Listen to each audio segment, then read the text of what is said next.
और अब देख लेते हैं झारखंड की तमाम खबरें विस्तार से। सबसे पहले बात दुमका की खबर की। दुमका की जामा थाना क्षेत्र के नावाडीह में एक व्यक्ति का शव जंगल से बरामद हुआ है।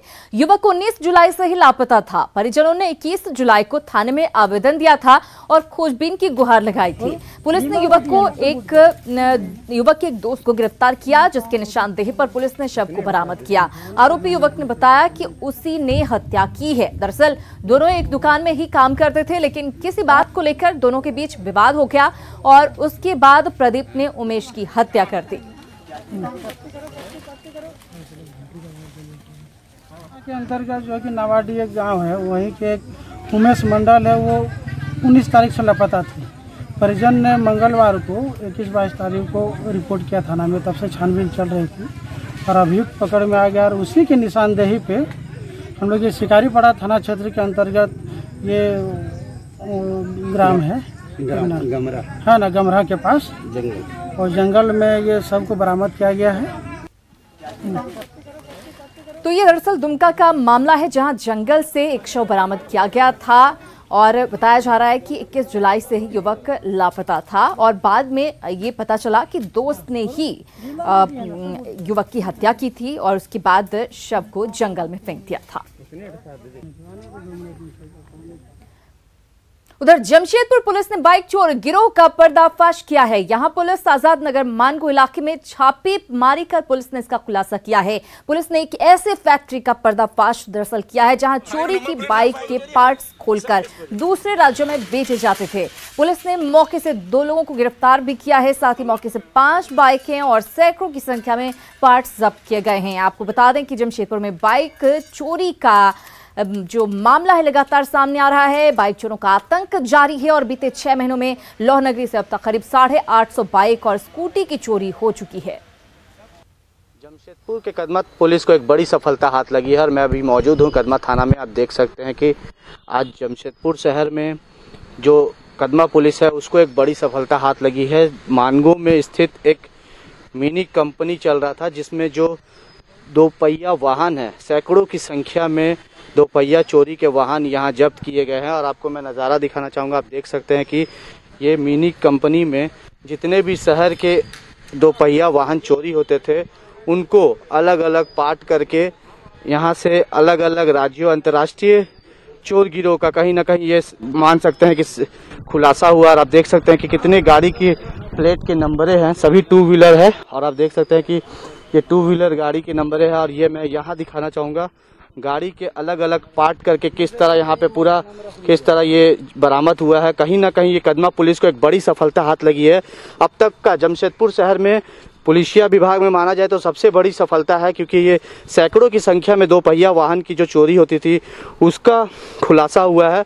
और मिनी कंपनी बोल सकते हैं, मिनी कंपनी यहाँ चलता था। और आप देख सकते हैं किस तरह पार्ट को अलग अलग करके और वाहनों को जो अन्य राज्यों में बेचा जाता था उसका खुलासा हुआ। और आप मान सकते हैं कि एक काफ़ी बड़ी सफलता है पुलिस के हाथ लगी है। और आप देख सकते हैं कि यहाँ 100 से अधिक जो वाहनों की टंकी है, रिंग है, साइलेंसर है, अलग अलग पार्ट करके यहाँ ये पूरा रखा गया था। और जितने भी शहर में वाहन की चोरी होती थी, चाहे आसपास के सटे राज्यों में जो वाहनें चोरी होती थी, वो बताया जा रहा है कि यहाँ लाया जाता था। उसके बाद उसको अलग अलग पार्ट करके यहीं से इसको दूसरे राज्यों में पेंटिंग डेंटिंग करके और बेचा जाता था। तो कहीं ना कहीं ये करोड़ों का जो सामान है वो आज पुलिस के हाथ लगी है। हालांकि पुलिस अभी तक इस मामले में कुछ भी बोलने से इनकार कर रही है, क्योंकि कहना है उनका कि अब तक 2 लोगों की गिरफ्तारी हुई है और उनसे पूछताछ करके बड़ी जो और भी कार्रवाई की जाएगी उसको लेकर आगे भी अभी उन लोगों से पूछताछ की जा रही है। और कहीं ना कहीं इसके बाद और एक बड़ा गिरोह का खुलासा का अनुमान लगाया जा रहा है, जिसको लेकर अभी पुलिस कुछ भी बोलने से इनकार कर रही है। मगर ये बता दूं कि ये सबसे बड़ा आज तक का जमशेदपुर शहर में पुलिस के हाथ सफलता लगी है। और मान के चलिए कि 5 से 6 बाइक अभी बरामद हुआ है, 2 लोगों की गिरफ्तारी हुई है। मगर आप देख सकते हैं कि सैकड़ों की संख्या में बाइक जो पार्ट्स है वो बरामद हुआ है। अलग अलग कर दिया जाता था बाइकों को और किस तरह अन्य राज्यों में बेचा जाता। तो कहीं ना कहीं ये जो मामले का खुलासा हुआ है, जो जमशेदपुर शहर के जो आसपास के लोग हो, चाहे शहर की जो बाइकें चोरी हुई थी उसका इस बाइक से मिलने के बाद उन मामलों का भी खुलासा होगा। और पुलिस का दावा है कि इस मामले के बाद और अन्य जो बड़े गिरोह हैं इनके, उनका भी जल्द ही गिरफ्तारी होगी। न्यूज़ 18 के लिए जमशेदपुर से आशीष कुमार तिवारी। तो दो पहिया वाहनों की चोरी से ये जमशेदपुर के लोग परेशान थे, उससे शायद लोगों को राहत मिल सकेगी। चलिए बात करते हैं बोकारो की खबर की, जहां कोरोना के मामले लगातार बढ़ रहे हैं और अब बोकारो सदर अस्पताल में कोरोना की जांच को लेकर लोगों की बढ़ती भीड़ को देखते हुए अस्पताल में कंप्यूटराइज्ड काउंटर लगा दिया गया, जहां मरीजों के मोबाइल नंबर को लिंक किया जा रहा है और जांच के बाद उसी नंबर पर उनकी रिपोर्ट भेजी जाएगी। काउंटर नंबर पर एक गर्भवती महिला, कैदियों और गंभीर बीमारियों से ग्रसित रोगियों के लिए सुरक्षित किया गया है।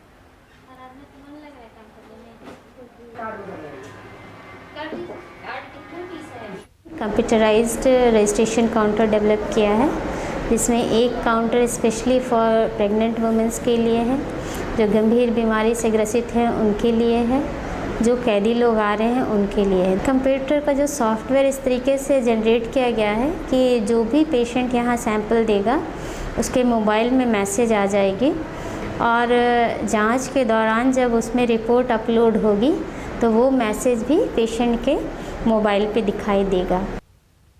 लातेहार मंडल कारा से 2 कैदियों के फरार होने की जांच तेज हो गई है। जेल आईजी वीरेंद्र भूषण ने लातेहार मंडल कारा का निरीक्षण किया। इस दौरान उन्होंने बारीकी से पूरे मामले की जांच की। वीरेंद्र भूषण ने कहा कि मामले में कई लोगों की लापरवाही सामने आई है, जिन पर कड़ी कार्रवाई की जाएगी। उन्होंने कहा कि फरार 2 कैदियों में से एक दिलशाद अंसारी को बालूमाथ पुलिस ने गिरफ्तार कर लिया है। प्रथम दृष्टया तो निश्चित रूप से जो यहाँ पर हमारा वार्डन है, जिनकी ड्यूटी वहाँ पर थी, ये कक्षपाल कुछ है, इन लोगों की लापरवाही जरूर, वो अपने ड्यूटी पर वो उस समय उपस्थित नहीं पाए गए वहाँ, जिसके कारण ये घटना हुई। कुछ हमारे वाच टावर पर जो थे उनकी भी हमें लापरवाही नजर आई, जिन्होंने ऊपर जो कैदी चढ़ा उसके बाद भी उनके द्वारा नहीं इसको बताया गया, न बोला गया। और बात सरायकेला की खबर की, जहां आदित्यपुर में बिल्डर संजय मोहंती पर गोलीबारी मामले का साजिशकर्ता खुद संजय मोहंती ही निकला। एसपी की माने तो जमीन और पैसे को लेकर संजय मोहंती का अशोक प्रधान और उसके भाइयों के साथ विवाद हो गया था, जिसके बाद अशोक प्रधान ने पावर ऑफ अटॉर्नी को रद्द कर दिया था, जिसके बाद ग्राहकों द्वारा पैसे लौटाने का दबाव था। ऐसे में संजय मोहंती ने शूटरों को पैसे देकर 18 जुलाई को आदित्यपुर कांड्रा मार्ग पर खुद पर गोली चलवाई थी। पुलिस ने संजय मोहंती और उसके 3 साथी और 3 अपराधियों को गिरफ्तार किया है। विवाद हो गया था, इस बीच संजय मोहंती के ऊपर काफी तगादा कर्जा भी चढ़ गया था, तो इन्होंने अपने चालक और अपना साला और एक इनका स्टाफ है, 4 लोगों के साथ मिलके इन्होंने एक योजना बनाई और कुल 2,10,000 रुपए एक अपराधी को दिए, जिसने फिर अपराधी ने अपने 2 और साथियों शूटरों के साथ मिलके इस कांड को अंजाम दिया था। इस कांड में संजय मोहंती और उनके लोगों ने मिलकर खुद अपने ऊपर गोली चलवाई, अपनी गाड़ी के ऊपर गोली चलवाई थी।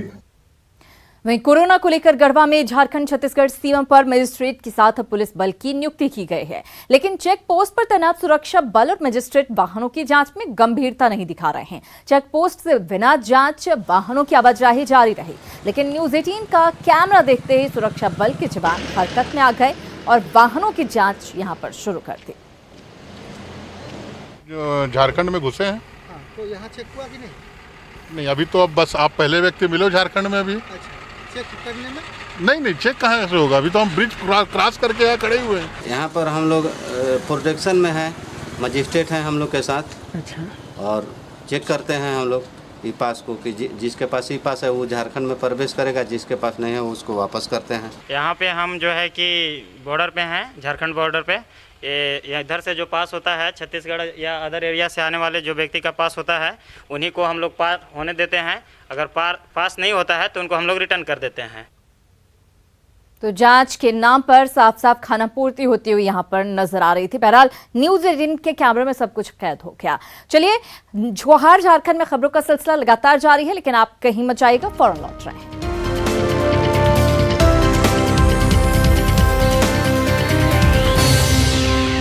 झारखंड में एक बार फिर से आप सभी का बहुत बहुत स्वागत है। कोरोना संक्रमित मरीज की मौत के बाद शवों के अंतिम संस्कार करने के लिए हजारीबाग जिला प्रशासन को कड़ी मशक्कत करनी पड़ रही है। जिला प्रशासन ने अब तक अंतिम संस्कार के लिए मुकम्मल जगह की व्यवस्था नहीं की है और न ही अंतिम संस्कार के बाद शव के अवशेषों को हटाने की व्यवस्था की गई है। लोग कोरोना संक्रमित मरीज की मौत के बाद उसके अंतिम संस्कार को लेकर विरोध जता रहे हैं। लोगों को संक्रमण फैलने का दरअसल खतरा सता रहा है। गलतफहमी ज़्यादा पैदा हो गया है कि कोरोना का लाश जलने से सबको कोरोना हो जाएगा और इसीलिए हर जगह इसका विरोध हो रहा है। और दूसरा जो बहुत बड़ा गलती है कि हम लोग जलाने के पहले कोई स्थान प्रशासन द्वारा चिन्हित नहीं किया गया। तो बहुत आश्चर्य की बात है कि जो कोरोना पॉजिटिव होने के बाद जिसका डेथ हो जा रहा है उसका अंतिम संस्कार के लिए प्रॉपर जगह का चयन नहीं किया जिला प्रशासन ने। ये मुक्ति धाम में लोग जाते हैं तो वहाँ पे हंगामा होता है, लोग वहाँ पे क्रिमेशन करने के लिए मना करते हैं लोग। और बात भोलेनाथ की, आज सावन की चौथी सोमवारी है। शुक्ल पक्ष की सप्तमी तिथि होने के साथ आज दिन और तिथि दोनों के दृष्टिकोण से इसे शुभ संयोग माना जा रहा है। जानकारों की माने तो सोमवार चंद्रमा का दिन माना जाता है। ऐसे में ग्रह नक्षत्रों के अनुसार भी आज के दिन का खास महत्व है। भगवान भोलेनाथ को आज के दिन बेलपत्र और गंगा जल अर्पित करने से स्थिरता और स्थायित्व की प्राप्ति होती है। देवघर के बाबा मंदिर में श्रद्धालुओं का प्रवेश वर्जित होने के कारण घर पर या कहीं दूसरी जगह भी शिवलिंग पर जलाभिषेक करने से भक्तों की मनोकामनाएं पूर्ण होती हैं।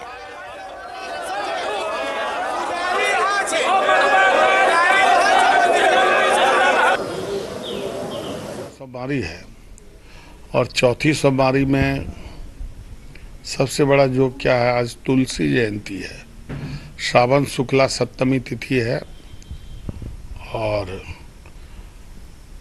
ऐसे भी शुक्ल पक्ष का कोई भी सोमवार हो तो चंद्रमा का ताकत जो होता है वो बढ़ते जाता है। और कोरोना अपडेट आपको दें, राजधानी रांची में कोरोना संक्रमितों की संख्या लगातार बढ़ती जा रही है। बावजूद इसके लोग घरों से बाहर निकलने से परहेज नहीं कर रहे। सोमवारी पर रातू रोड के शाहदेव स्थित एक शिवालय में श्रद्धालुओं की भीड़ देखी गई। मौके का जायजा लिया है न्यूज 18 संवाददाता संजय कुमार सिन्हा ने।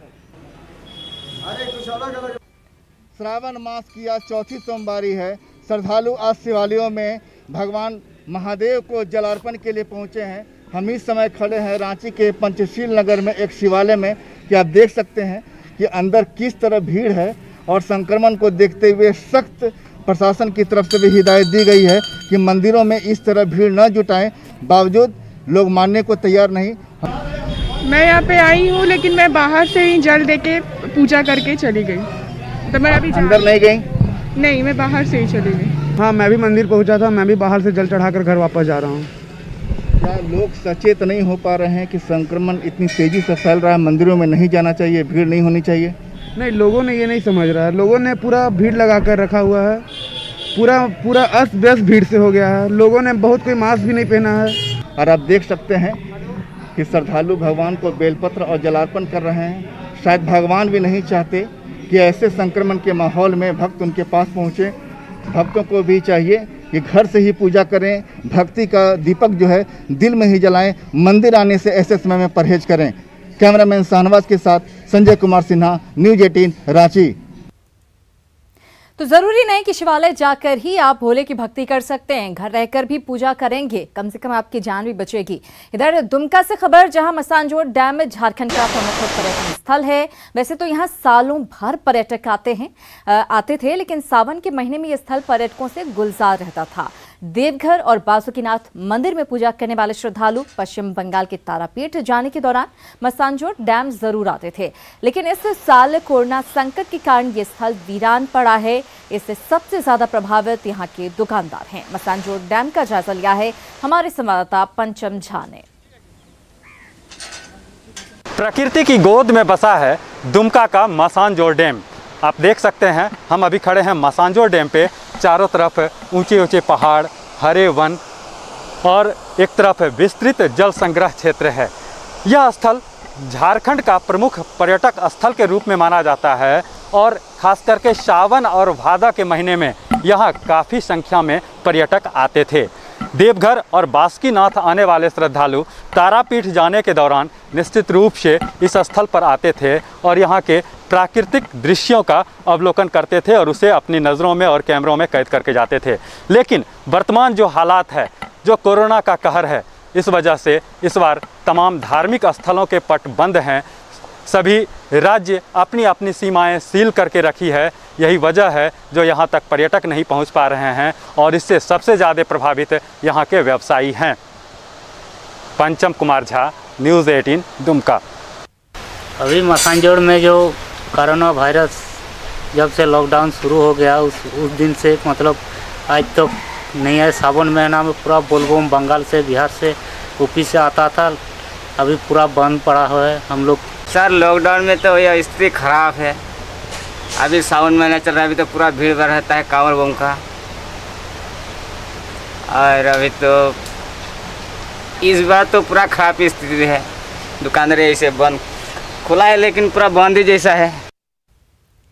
तो मसानजोड़ डैम की खूबसूरती देखने लायक है और साल भर यहाँ पर पहले पर्यटक आया करते थे, लेकिन अब चूंकि कोरोना का कहर जनवरी माह से ही देखने को मिल रहा है, उसके बाद जो है पर्यटकों का आना यहाँ पर कम हो गया है और इसका सबसे ज़्यादा असर अगर किसी पर पड़ा है तो वो है यहाँ के दुकानदार, क्योंकि बंगाल के तारापीठ जाने के दौरान भी यहाँ पर मसानजोड़ डैम पर इस वक्त लोग आया करते थे, जिससे दुकानदारों की बहुत कमाई हो जाती थी। चलिए खैर, इस बुलेटिन में फिलहाल इतना ही, लेकिन न्यूज़ 18 बिहार झारखंड पर खबरों का सिलसिला लगातार जारी है।